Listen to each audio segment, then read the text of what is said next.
Oi, turma, tudo bem com vocês? Bom, na aula de hoje iremos dar continuidade à lei de Newton, tá bom? Vamos só recapitular o que discutimos nas aulas anteriores. Bom, na primeira e na segunda aula desse assunto, falamos bastante sobre a inércia, né? Falamos também bastante sobre a questão da força, como identificar, qual é a unidade de medida da força. Vocês lembram? Pois é, tem que lembrar. Também vimos a questão de como representa a força, né? Como a força ela é representada. Identificamos um vetor, identificamos como identificar o módulo, a direção, o sentido. Fizemos até uma questão, né, sobre esse conteúdo, que é a questão do cabo de guerra. Cada um puxa para um lado com uma força. Para onde é que o nosso cabo de guerra vai pender, né? Para onde é que ele vai ganhar? Então, a questão da força ela foi bastante trabalhada, voltada para a inércia. Agora, nesse momento, nessa aula, nessa nossa última aula gravada desse conteúdo, iremos falar sobre a questão da força na segunda e na terceira lei. Tá? Já fundamentamos o conteúdo para já ir progredindo para a segunda e terceira lei. Tá? Eu quero que prestem bastante atenção, façam o exercício. Qualquer dúvida a gente tira na nossa live de revisão da atividade diagnóstica, tá bom? Bom, deixa eu me afastar aqui pro lado. Pronto. Nesse primeiro experimento, eu trouxe nosso simulador, ele vai mostrar uma balança. Né? Aquelas balanças mais antigas que eram feitas a partir de uma mola. Elas eram graduadas a partir da deformação de uma mola. Ou seja, quando eu colocava um corpus em cima da balança, né? Não sei, alguns objetos em cima da balança, nossa mola deformava, né? E tinha a graduação do lado. Então, se ela, por exemplo, deformasse 1 centímetro, ela ia identificar quantos quilos aquele objeto media, né? Então, essa é a nossa mola mais antiga. Vamos aqui ver o que ela traz pra gente. Aqui eu já preenchi, já coloquei vários objetos, ó. Quando eu coloquei uma caixinha, ela desceu 1 centímetro. Coloquei duas. Na segunda, no caso, né, desceu mais 1 centímetro. Quando eu coloquei a terceira, desceu mais 1 centímetro. Então, ela foi 1, 2, 3, 4. São bem proporcionais, tá bom? Agora eu vou colocar as caixinhas que restam. Caixinha 9 desceu mais 1 centímetro. E a caixinha 10, outro centímetro. Muito bem. Agora vamos responder as questões. Fala o seguinte: ao colocarmos os tijolos na balança, prestem atenção. Tivemos uma deformação diretamente proporcional ao número de tijolos. Eu sei que vocês já ouviram, né? Já estudaram a questão do diretamente proporcional e do inversamente proporcional. Se eu coloquei um tijolo, aumentou 1 centímetro. Coloquei mais um tijolo, aumentou mais 1 centímetro, tá bom? Então, o que quer dizer? Que eles são proporcionais. Quando um cresce, o outro também cresce, tá bom? Então, iremos marcar aqui, ó. Tivemos uma deformação diretamente proporcional. Muito bem, ó, já tem a segunda pergunta. Ao aumentarmos o número de tijolos, aumentamos também a aceleração da gravidade? A força-peso sobre a balança.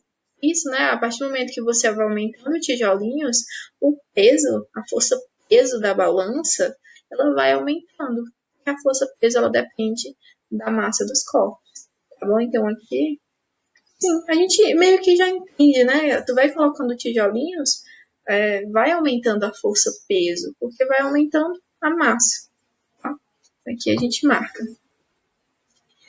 A terceira fala o seguinte: podemos afirmar que a deformação da mola foi proporcional à força exercida ou foi inversamente proporcional? Se estivermos levando em consideração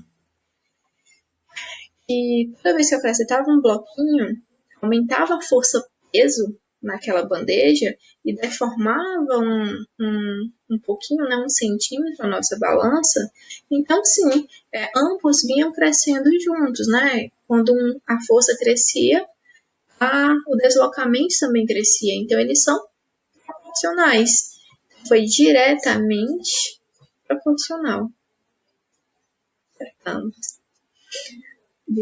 Vamos ver o comentário. Você acabou de descobrir como medir o peso usando uma mola, ou seja, a forma de medir forças. Peso é a força-peso. A gente sempre faz essa abreviação, né? A questão da força-peso chama logo de peso, tá? Mas é força-peso. Esse sistema para medir se chama dinamômetro. Ele é muito utilizado ainda hoje para medir o peso, né? Para experimentos, alguns experimentos da física e também para medir a massa, também para medir a força, né? A força-peso de determinados objetos, ou então até de crianças, onde antigamente colocavam a criança dentro de um paninho e colocavam um dinamômetro para fazer essa medida, tá bom? Então é um objeto bem utilizado, foi bem utilizado. Hoje em dia nem tanto, né? Mas ele já foi bem utilizado. Vamos para o nosso segundo slide. Aqui é bem legal. Preste bastante atenção. Tem que ser bem atento. Vou ligar. Ele estava devagarzinho, mas ele foi acelerando. Ele ganhou velocidade, né? Ele se acelerou. Com um bloquinho pequeno. Vamos ver com um bloquinho maior.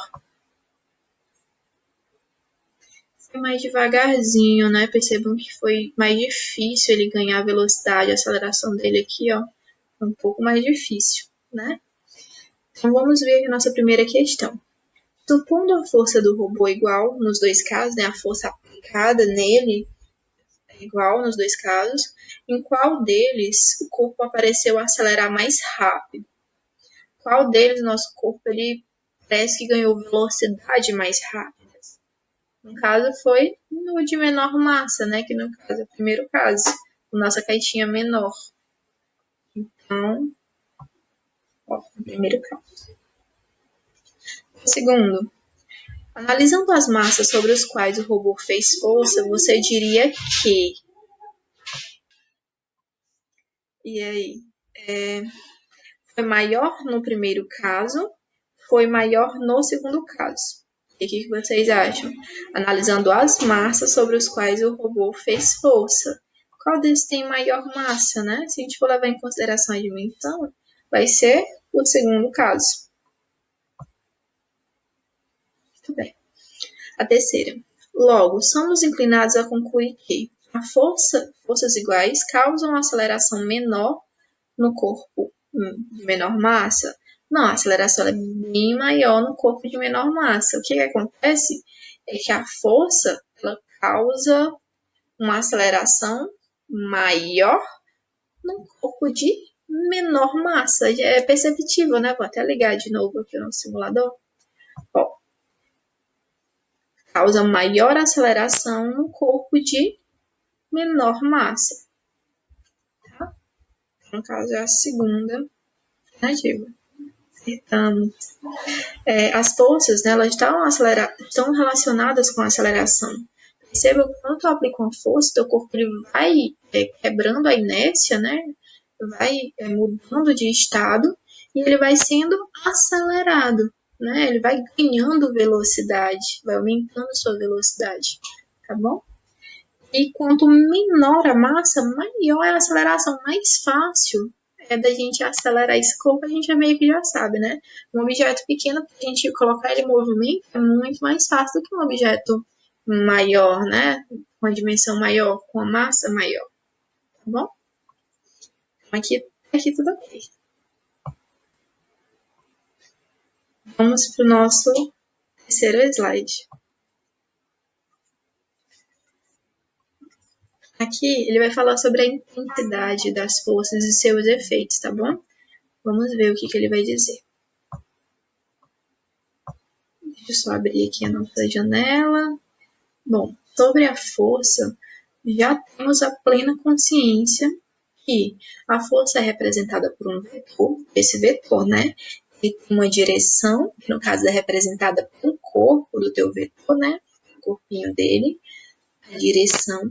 O sentido é representado para onde a pontinha do teu vetor, né, a flecha do teu vetor, está apontando. Por exemplo, minha mão, ó, vamos dizer que a ponta é para cá, né? Ela está na direção horizontal, ó, deitadinha no horizonte, horizontal, e está apontando para a minha esquerda, tá bom? Então, a direção horizontal, no sentido para a esquerda, tá bom? A intensidade, como a gente identifica a intensidade? O valor da força. Normalmente, na verdade, sempre, né, a intensidade ela é representada pelo comprimento do vetor. Se tu tem um vetor pequenininho e tu tem um vetor em dobro, por exemplo, qual vai ter a maior intensidade de força? O que tiver o maior comprimento, tá bom? Então, a intensidade normalmente é representada pelo comprimento. Quanto maior a força, maior o comprimento, tá bom? Aí, menor a força, menor o comprimento. Tudo bem? Vamos ver aqui o nosso segundo quadro. Diz o seguinte: tanto a direção quanto o sentido de uma força já foram analisados na questão da inércia. A gente já discutiu bastante sobre isso. Já discutimos até como medir essa intensidade, né, na questão do cabo de guerra. Então, aqui a gente vai trabalhar um pouquinho com seus efeitos, né? Já também trabalhamos com os efeitos na questão de você deformar um corpo, colocar ele em movimento a partir de uma determinada força, tá? Bom, agora a gente vai para o nosso próximo ponto a ser discutido, tá bom?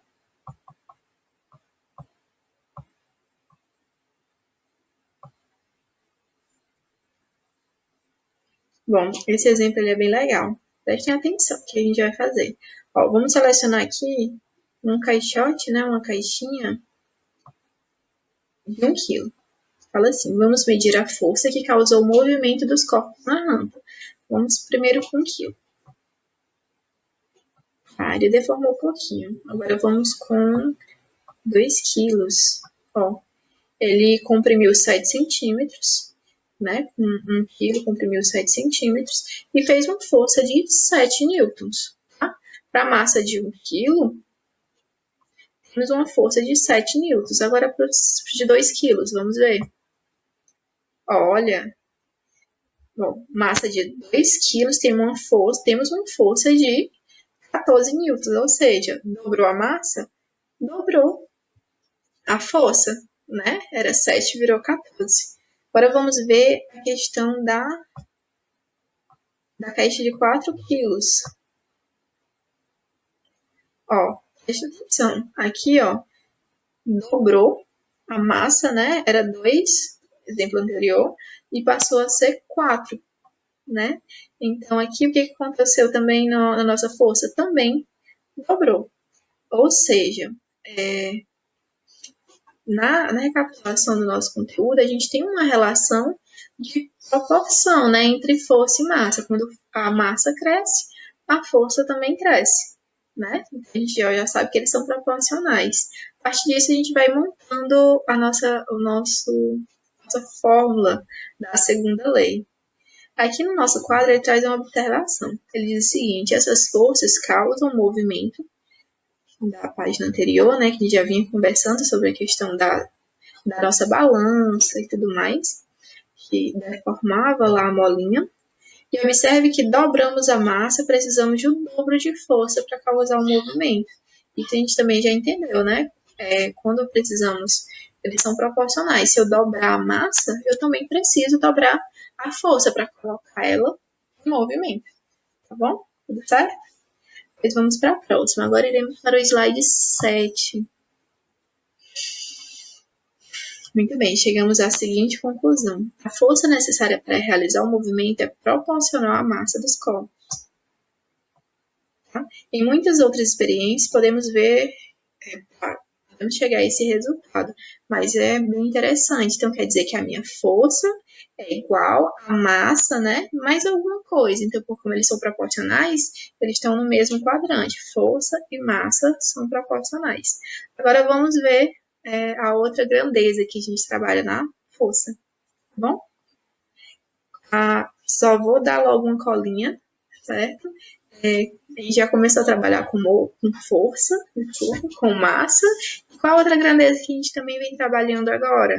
Né? Que a gente vai empurrando os bloquinhos e eles vão sendo acelerados. Então, iremos trabalhar também com a aceleração. Tá? Vamos já para o nosso bloquinho 8. Esse aqui também é legal. Ó, percebam que eu falei que a gente trabalha com aceleração. Aqui a nossa tabela já se relaciona força e aceleração, tá? Então vamos aqui fazer o nosso primeiro experimento. Ele faz uma força de 10 newtons. Ó, e ele tem uma aceleração de 12 newtons. Vamos ver. Ó, força de 20. Que dobrou a força, dobrou a aceleração. Agora para o próximo. Agora, ó, ele usa uma força de 30 newtons, né? Então, aqui ó, triplicou a primeira força, né? Aplicada, também triplicou a aceleração. Então, quer dizer o quê? Que eles são proporcionais, eles são diretamente proporcionais. Tá bom? Então, isso já deu para entender, né? Pela nosso experimento e pela tabela. Agora a gente vai discutir o slide 9. Agora chegamos à conclusão. Que a força resultante é que produz a aceleração no corpo, né? Então, o que vai produzir a aceleração, né? Vai ser a nossa força aplicada, a nossa força resultante. É claro que nesse experimento a gente não está levando em consideração força de atrito, nem forças dissipativas, tá? Nem resistência do ar e assim por diante. O experimento ele é bem seco e basicamente só estava acontecendo a nossa força aplicada, certo? E ele também diz que nessa experiência só havia uma força ocasionando o movimento que eu acabei de falar. A gente desconsiderou muita coisa, a questão da resistência do ar, da força de atrito, e só aplicamos uma única força, tá? A movimentar, né, para acelerar esse corpo, tá bom? Agora vamos discutir outros pontos. Essa parte ela é bem legal. Ela vai falar só um pouco sobre Newton, né? Eu vou trazer no final dessa aula um vídeo ilustrando a história de Newton. Ele é bem legal. Não deixem de assistir, tá bom? Ele diz o seguinte, que Isaac Newton, ele escreveu sua obra mais importante, que é a Princípio, né? A Princípio é o nome do livro. Era em latim, o título. Mas de forma... quando a gente traduz, né, o título e subtítulo, é a questão do princípio matemático da filosofia natural. Basicamente, era o fundamento da física que temos hoje, né? É o princípio matemático da filosofia natural. Na época, tudo era filosofia, não existia a definição de ciência. Então, a ciência da natureza, assim, no caso, biologia, química, física, não existiam. Tudo eram filosofias, né? Tudo era muito acoplado. E deixa eu me afastar aqui para vocês poderem perceber, diz o seguinte, que eles chegam à seguinte expressão. Vamos ver se essa expressão faz sentido.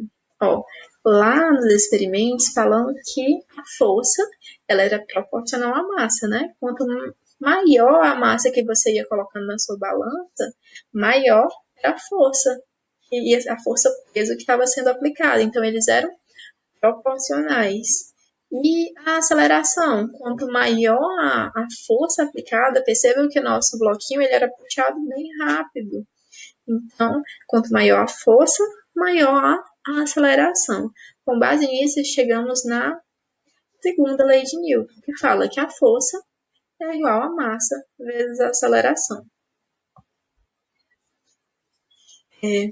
Em relação a esse conteúdo, é muito interessante você perceber, né, que você está trabalhando com vetores.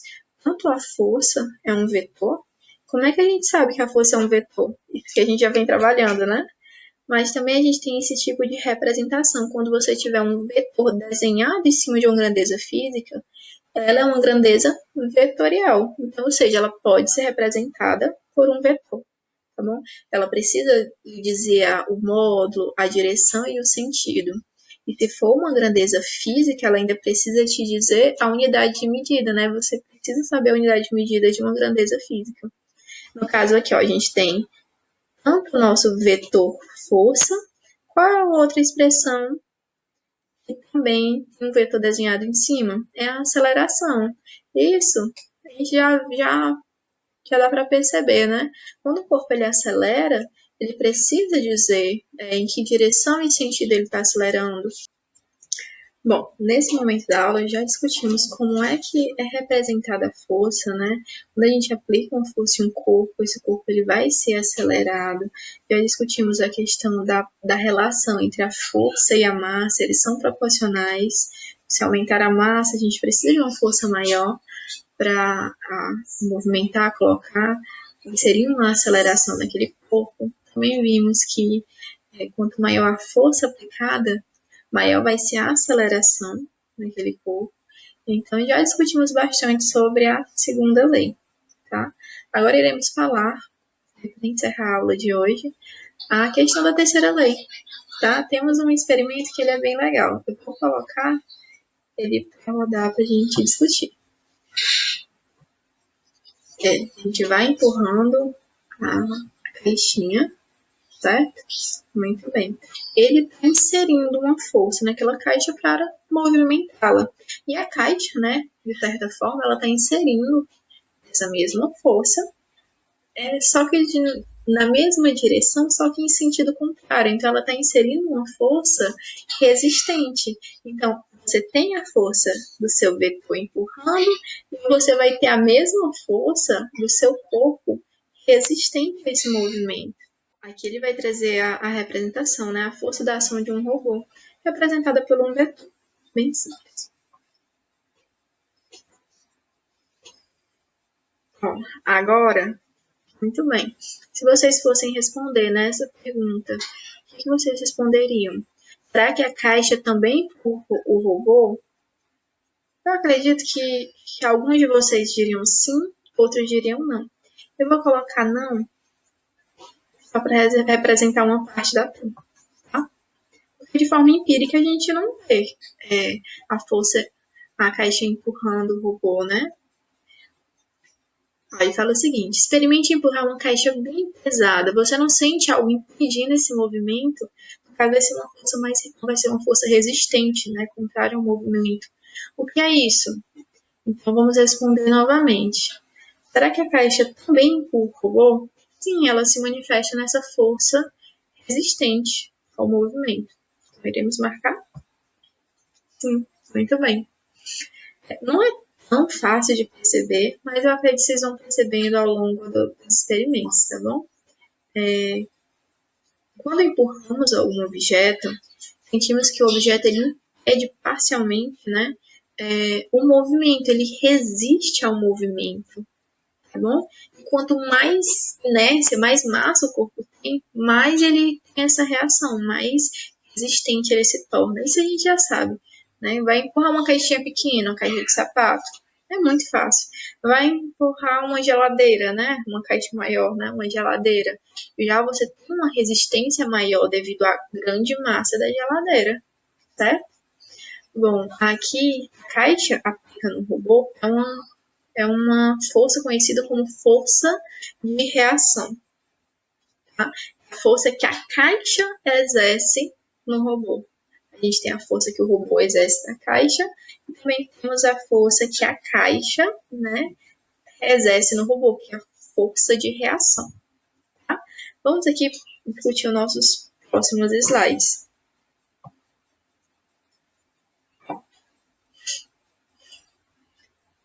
Vamos fazer a simulação abaixo. aqui temos um robozinho com patins, né, rodinhas, ele empurra a nossa parede, tá bom? Por que ele colocou essas rodinhas de patins? Para minimizar o máximo possível a questão do atrito. Porque se você tivesse com os pés plantados, né, os pés em um sapato qualquer, você não ia ver essa questão dele ser empurrado pela parede, né? Empurrado, porque os teus pés eles teriam muito atrito com o solo, não ia ser possível ver essa movimentação, mas perceba. Ele aplica uma força e a parede aplica essa mesma força de volta, tá bom? Então, aqui a gente vai começar a entender a questão da ação e sua reação. Vamos responder as questões. Fala o seguinte: quando o robô empurrou a parede, nada aconteceu com ele? Né? Se nada tivesse acontecido com ele, quer dizer que nenhuma força foi aplicada. Ele começou a se mover para trás. Vamos lembrar como é que a gente induz um movimento, né? É a partir de uma força externa, a aplicação de uma força externa. Então, a partir do momento que você entra em movimento, você precisa de uma força externa para colocar esse corpo em movimento. Então, o que aconteceu? Ele começou a se mover. Por quê? Devido à força aplicada à parede em relação a ele. Esse fato nos faz concluir que o robô faz uma força sobre a parede e a parede responde com uma força sobre o robô. Não é isso? Exatamente.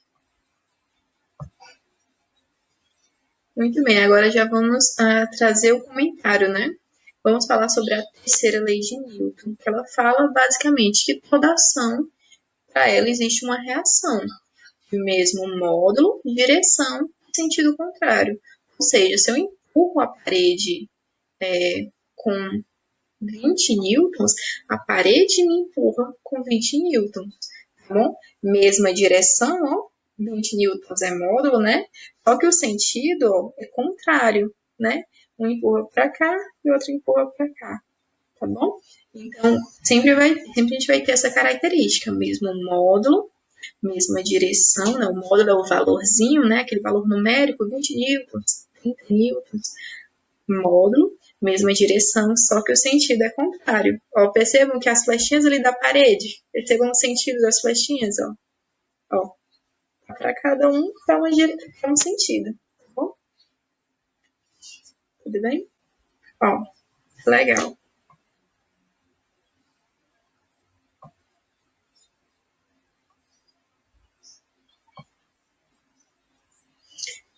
Só nossos lembretes. Se vocês quiserem anotar, esse é o momento, tá bom? A força de ação e reação, como eu comentei, elas têm o mesmo módulo, ó, mesmo valor, tá? Tem mesma direção, elas são paralelas, né? Tem mesma direção, por exemplo, se aplicado na horizontal, ambas estarão na horizontal, só que os sentidos são opostos. Uma aponta para a direita, outra aponta para a esquerda, tá bom? Muito bem. Essa questão, por exemplo, de a força de AB ser igual a menos a força de BA, vai ser a questão do referencial. Tá? Quando você adota esse sentido como um positivo, tudo que for contrário vai ser negativo, é a questão do referencial.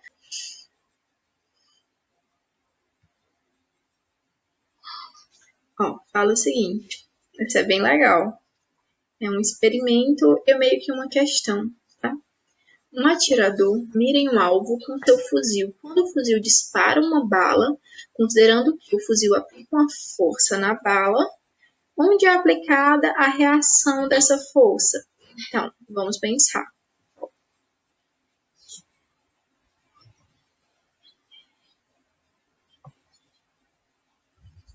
Ele tira, né? Nosso fuzil ele aplica uma força na bala, ou seja, a bala automaticamente aplica uma força no teu fuzil. Exatamente no fuzil. Tá? Essa força de reação da bala é conhecida como coice ou recuo. Não sei se vocês já chegaram a ver em filmes, né, de ação, onde a pessoa está aprendendo a atirar e ela tem aquele coice para trás, né? Você sente, quando atira, ela faz esse recuo.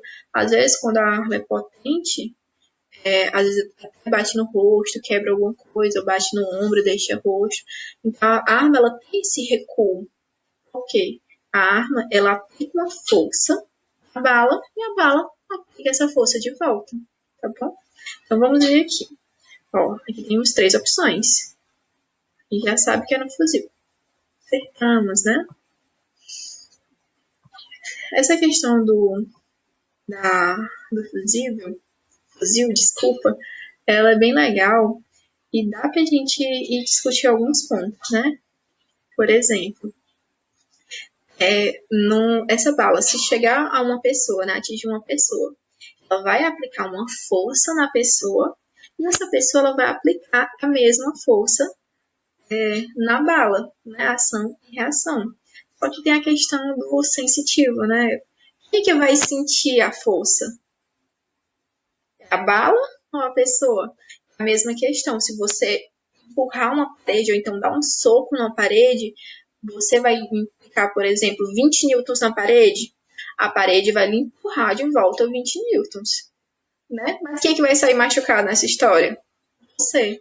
Claro, porque você tem terminações nervosas e tudo mais, tá? Mas o que você aplica de força em um objeto qualquer, esse objeto ele aplica de volta. Por exemplo, se você levar uma bolada na cara, né, que ela vai lhe machucar e vai até deformar um pouco, né? Dependendo da bolada incha, ou então a bola mesmo deforma na bolada. E você parar para pensar.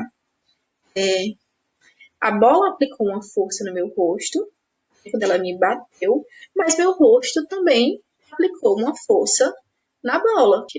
Só nós iremos ter essa sensação de dor, né? Então, tudo que você for fazer, tudo que você lhe aplicar força, ela vem em pares. Toda ação tem uma reação. Ou seja, se você aplica uma força, há uma força em um objeto, né? Esse objeto vai lhe aplicar uma força de mesma intensidade, módulo, né? Intensidade módulo, direção e sentido contrário, né? E meio que de forma empírica já entendemos, né? Que toda ação gera uma reação. Isso para a vida. Então, tentem fazer alguma associação para não esquecer. Bom, mano, para encerrar a aula de hoje, eu vou passar um pequeno vídeo de história, né, contando a história de Newton, que é muito interessante vocês assistirem com cuidado, perceberem alguns pontos bem legais, principalmente o que remete à nossa situação, que é a situação de quarentena. Newton também ele passou por uma quarentena, e essa quarentena é onde foi o momento, né, que ele praticamente fundou uma das teorias mais conceituadas dele, tá bom? Que é a questão da gravidade, né, da gravitação, tá bom? Não sei se vocês já ouviram falar que há aquela lenda que Newton ele sentou debaixo de um pé de macieira, uma maçã caiu na sua cabeça e a partir daquele momento ele descobriu a gravidade, né? É uma historinha muito interessante e ela é toda desenhada. É muito legal o vídeo, tá bom? Assistam.